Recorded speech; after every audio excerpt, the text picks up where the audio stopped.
The Portuguese came first, but after that, almost every European power tried to get their hands on Elmina at one point because it was a strategic location. Right. By the 1700s, the slave trade was the main business going on.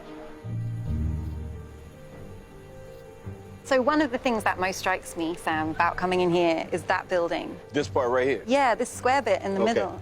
That is a church. Is this the Protestant church or the Catholic Well, church? initially it was a Catholic church, but when the British took it over, they continued to use it as a Protestant church. All of these Europeans thought that it was compatible to conduct this absolutely horrific trade in the dungeons of this building. And at the same time, these guys were going into church and saying their prayers every day.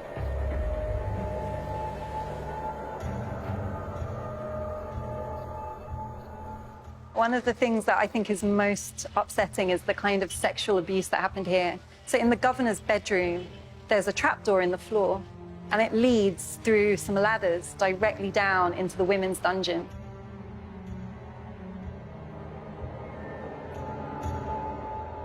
One of them would be selected and brought straight up to the officer's bedroom, washed, because they were kept in a state of filth down there. And then he would rape her, and he would just have free access to these women and girls. I'm sure there were little boys who were subjected to the same. Yeah.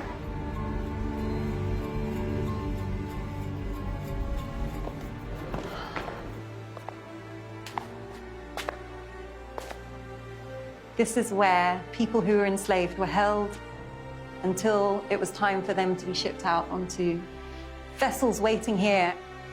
This is the door of no return. And once they passed this point, it was the end of life as they knew it. It was the end of their culture. Their names would be changed. They would have a life of forced labor.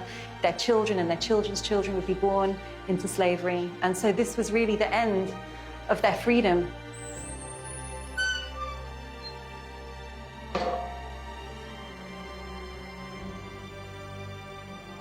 Some people say, well, don't you feel sorrow when you see this? Still a feeling of anger for me. Yeah. Oh, okay. This is what it is. This is man's inhumanity to man, and this is almost like the capital of it. It is. Yeah.